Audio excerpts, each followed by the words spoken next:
መልካም ሁኔታዎች ላይ ነው ያለነው። ኢራኖች የበለጸገ ዩራኒየም አናከማችን ብለዋል።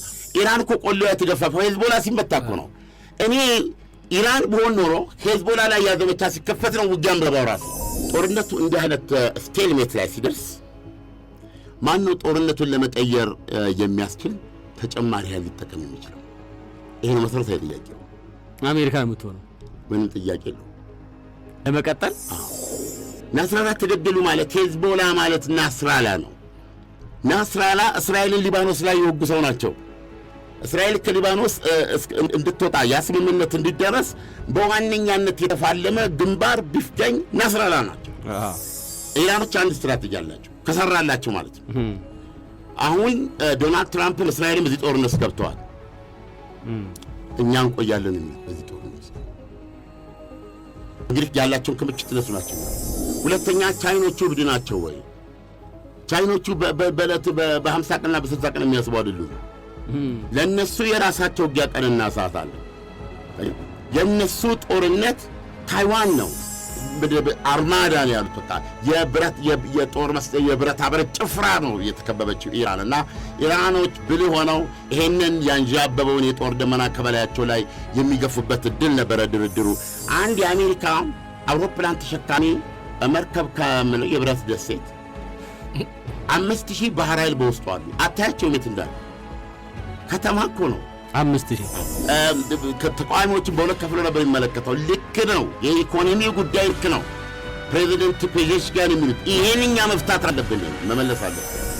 የኢራን ስትራቴጂስቶች እንዳሰቡት የኢራንስ ዲተረንስ አጎናጽፎ የሚያበቃ አገዛዝ በስልጣን ላይ የሚተው ከሆነ ዶናልድ ትራምፕ የሉም።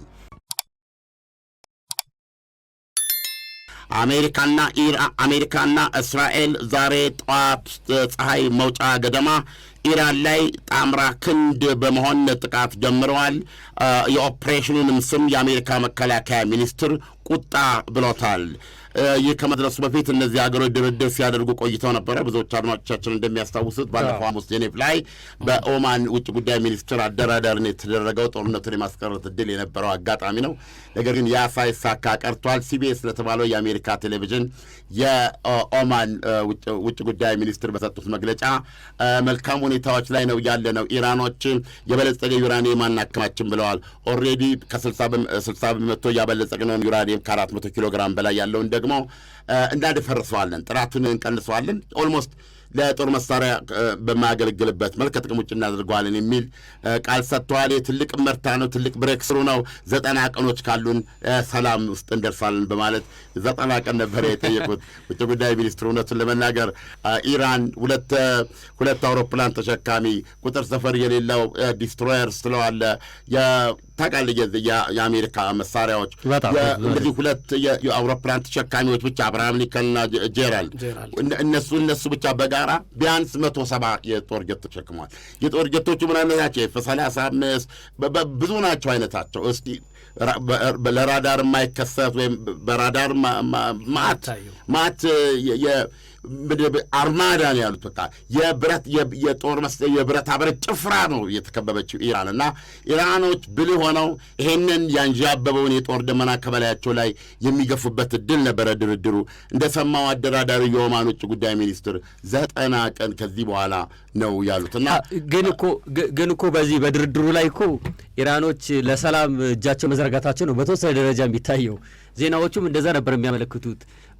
ሙሉ ለሙሉ አናጠፋም የሚል ነገር የላቸውም። የተወሰነ ጊዜ ሰጠን ያሉት ግን አይ ቲንክ አሜሪካኖች ፈልገውታል ይህን ጦርነት ወይም ደግሞ ሌላ ዓላማ። አሁን ፕሬዚዳንት ትራምፕ እንደሚናገሩት ከሆነ መንግስትን የመቀየር ፍላጎት አላቸው ድርድሩም እያለ ማለት ነው። እና እሱ እያለ አሁን የ90 ቀን ጊዜ መስጠት ለእነ አሜሪካን ምን ያህል እንደከበዳቸው ነው የሚያሳየው። እኔ ምንድን ነው ኩራትን የምትውጥበት ቦታ አለ። እኔ እንደ ኢራናዊ የሆነ ተናገር ብለህ ብትለኝ አንዳንድ ፋክቶችን አንትን አትልም። ለምሳሌ ስርዓቱ በዚህ ሰዓት ምንድን ነው ይህ ጦርነት ከፍተኛ የውስጥ ሁኔታ ተበላሽቶበታል። የውስጥ ተቋሙማ በጣም አለ። ምናልባት እሱን የማገዝም ሊሆን ከቻለ ከዛ ሁሉ ያንን ለማክሸፍ ከተወሰነው እርምጃ በሙሉ ሀገሪቱ ቀብር አልጨረሰችም። ይብን ይሄ ባለበት ሁኔታ ሌሎች የተማሪዎች እንቅስቃሴ እንደዚህ ነገር አለ። ስለዚህ ይሄ ባለበት ሁኔታ አገዛዙ ከፍተኛ የኢኮኖሚ መቀመቅ ውስጥ መግባቱን አምኗል። በተቃውሞ ወቅትም ተቃዋሚዎችን በሁለት ከፍሎ ነበር የሚመለከተው። ልክ ነው፣ የኢኮኖሚ ጉዳይ ልክ ነው። ፕሬዚደንት ፔዜሽኪያን የሚሉት ይሄን እኛ መፍታት አለብን፣ ይሄንን መመለስ አለብን የሚል ነው። ስለዚህ እዚህ የኢኮኖሚው እኮ ችግር የመጣው እኮ አሁን በማዕቀቡ በምናምኑ አይደለም እንዴ? የውጭ ሀገሩ ችግር ካልተፈታ ከእነ አሜሪካ ጋር ያለው ነገር ኢኮኖሚ ሊፈታ ይችላል። ስለዚህ ኢራኖች ማድረግ የነበረባቸው ምንድን ነው? አሁን አሜሪካኖች ያቀረቡት 3 ጥያቄ ነው። በሚሳይሏቸው ላይ እንደራደራለን፣ በተጋትሮ ተራዳ የሚለው ላይ እንደራደራለን፣ በኒውክሌር ላይ የሚለው ነው። እኔ ኢራንን ብዙ ጠይቀኝ በተጋትሮ ተራዳው ላይ አልደራደርም የምልበት ምክንያት ኢስ ኦልሬዲ ዴድ። አየህ ማንኛውም ይኸውልህ ኩራትን መዋጥ አለበት፣ ነገሮችን ማየት አለበት አይደለም እንዴ? ቢያንስ ሲስተማቸው እንዲቀጥል እነሱም ይህንን ክፉ ቀን እንዲያልፉ ሌላ አዲስ ሁኔታ ለመፍጠር እውነታዎችን መገንዘብ አለባቸው። ሉክ አሁን ሄዝቦላ ማንም ያስጠነቀቀው የእስራኤል ጠቅላይ የሊባኖስ ጠቅላይ ሚኒስትሩ እያስጠነቀቃሉ። ቢያንስ እነሱ አሁን ይህን ገብቷቸዋል ሁኔታው። አሁን ሂዝቦላ በዚህ ጦርነት ውስጥ ቢገባ ሊባኖስም አይቀርላት። ሂዝቦላ ከመመታቱ በፊት በነበረው አቅም ግን ጠቅላይ ሚኒስትሩን ተናግረው አንድ ቀን አያድሩም። ሂዝቦላ ተመቷል በከፍተኛ ደረጃ። ሌላው ተቀጥላ የምትለው ሐማስ ነው። ሐማስ የት አለ? አየህ። ስለዚህ ኦልሬዲ ኢራኖች እኮ የተመቱት ኢራን እኮ ቆሌዋ የተገፋፈው ሂዝቦላ ሲመታ እኮ ነው። እኔ ኢራን በሆን ኖሮ ሂዝቦላ ላይ ያዘመቻ ሲከፈት ነው ውጊያ ምረባው ራሴ አቅሙ ቢኖር ነው። ይኸውልህ ሂዝቦላ ማለት ኢራኖች የመሰረቱት የሚገርም ነበልባል ጦራቸው ማለት ነው። ሂዝቦላን ሳትጨርስ በፊት ወደ ቴህራን መምጣታችን ሂዝቦላ ሲመታ እጃቸውን አጣምረው ተመለከቱ ኢራኖቹ እነሱም አልቀረላቸውም። በዛ አድነው አንዳንድ እያለ በላቸው መቼም አባት የላቸው የሚባል ነገር አለ። አየህ አንተ ሚሊተሪ የምታስብ ከሆነ ሂዝቦላ ነው ሬድ ላይን መሆን የነበረበት። ሂዝቦላ ላይ ሲዘመት ኢራን ብትቀላቀል የበለጠ ታደማለች፣ የበለጠ አቅም ነበራል። ሰው ምንድን እንዲሆነው ኢራን ዋናዋ ተቀምጣ ሂዝቦላ በምታየው መንገድ በነዛ 2 አስገራሚ ጥቃቶች ምንድነው ታስታውሰኝ እንደሆነ ይሄ ምንድነው ቢፐር ሜሴጅ ማስተላለፊያ ማለት ነው። የእሱና ከዛ በኋላ ደግሞ የዎኪቶኪ ቁልፍ ሰዎቻቸውን ያሳጣ ነው። ምክንያቱም የሚጠቀሙበት መሳሪያቸው ነው። ከዛ በኋላ ናስራላ ተገደሉ ማለት ሂዝቦላ ማለት ናስራላ ነው። ናስራላ እስራኤልን ሊባኖስ ላይ የወጉ ሰው ናቸው። እስራኤል ከሊባኖስ እንድትወጣ ያ ስምምነት እንዲደረስ በዋነኛነት የተፋለመ ግንባር ቢፍገኝ ናስራላ ናቸው። ከዚህም አንጻር ነው ናስራላ እስራኤል የሸረሪት ድር ናት ትተከተካለች የሚል የያዙ ሰው ናቸው። በኋላ ላይ ግን ሂዝቦላ ሲመታ አንደርግራውንድ ያሉ የሚሳይል ማምረቻዎቹ ህንፃዎቹ በአጠቃላይ የሚገርም አይነት ጥቃት ደረሰባት። አሁን ሂዝቦላ የለም ፕራክቲካሊ። ሂዝቦላ እኮ ከዛም አልፎ እኮ አሁን በሊባኖስ እኮ ትጥቅ እንዲፈታ ሁሉ እስከ መስማማት እኮ ተደርሷል። ከሊታኒ ወንዝ ባሻገር ሄዷል። ኃይልም የለውም። አሁን ጥያቄ የሚመጣው ምንድን ነው? ማንን ለማዳን ኢራኖች በዚህ የማይደራደሩት?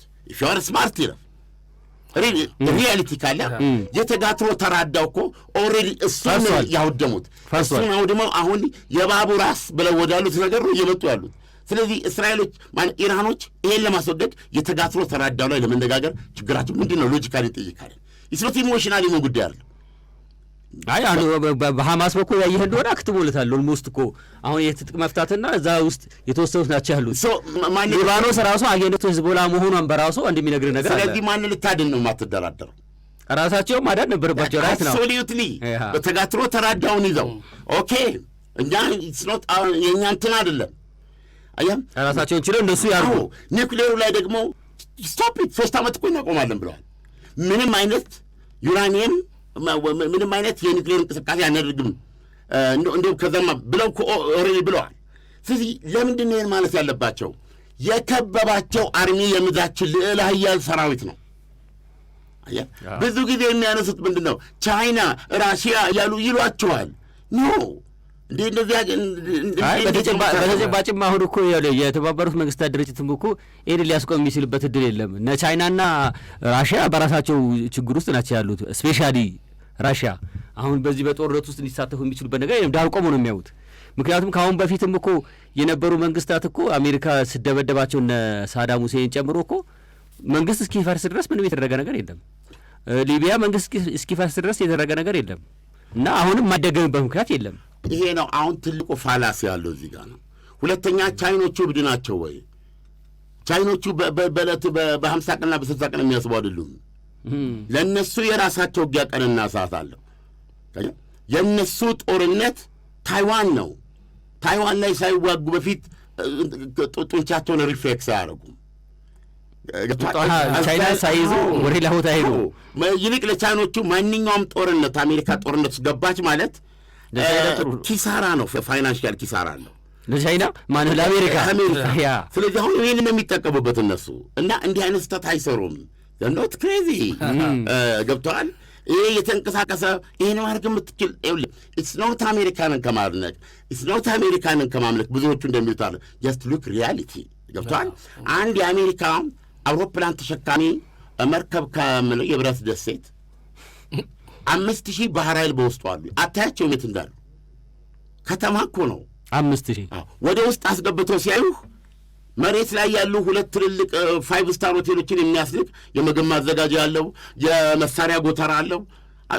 አገር እኮ ነው እያንቀሳቀሱ የመጡት። እዛ ላይ የተቀመጡት ዲዛይን የሚመስሉ እነዛ አውሮፕላን የእልቂት ማሽኖች ናቸው። ገብቶሃል? ታጅበው ባህር ላይ የሚመጡት እና ይሄንን ማድረግ የምትችለው አሜሪካ ብቻ ናት።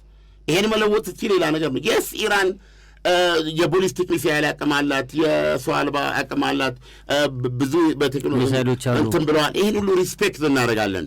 ነገር ግን ማይክ ታይሰን አሁን እዛ ላይ ደግሞ እስራኤልን ጨምርበት፣ እዛው ቅርብ ያለችው ታዲያስ ይህን ጨምርበትና ይህንን ስታይ ኢራኖች ለምን በሶስቱ ጉዳይ ለመደራደር ተቸገሩ ነው። ግን ምን ያደርግላቸው ነበረ? በሶስቱ ጉዳይ ቢደራደሩ አንደኛ የመጀመሪያ የድርድራቸው እንትን ምንድን ነው? የኢኮኖሚ ማዕቀባቸውን ያስነሳል። በቢሊዮን ዶላር የሚቆጠር ገንዘብ በማዕቀብ የታሰረባቸው ህዝቦች ናቸው። ገብቷል? እና አውጥተው አምርተው ሊሸጡት የሚገባ የነዳጅ ፊልድ ነው ያላቸው፣ የተፈጥሮ ጋዝ ፊልድ ነው ያላቸው። ለአሜሪካ ያቀርቡት ፕሮጀክት አለ።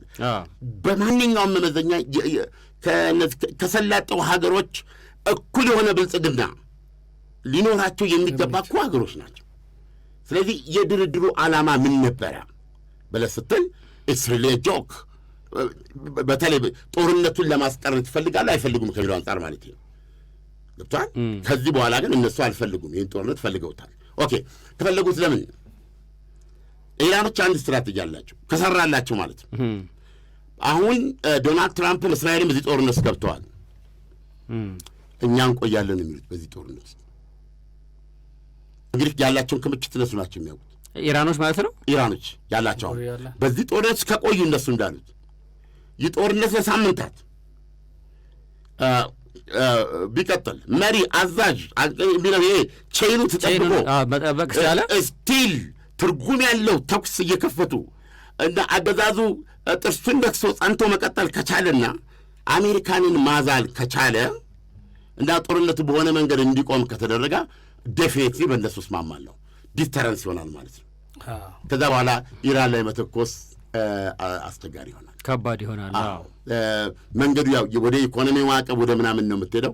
አይ ቲንክ ይሄ በራሱ ዲተረንስ ሊሆን ይችላል። ይሄን ማድረግ ይችላሉ ኢራኖች አይታወቅም። አይ ከአሁን በፊት የነበረው ጦርነት ላይ እኮ ታየ እኮ። አሁን እኮ በጣም በብዙ ሺህ የሚቆጠሩ ሮኬቶችን ወደ እስራኤል ወደ ተለያዩ ሀገሮች ላይ መተኮስ ችለዋል። ግን በሚፈለገው ደረጃ ለውጥ ማምጣት ችለው ነበር ወይ?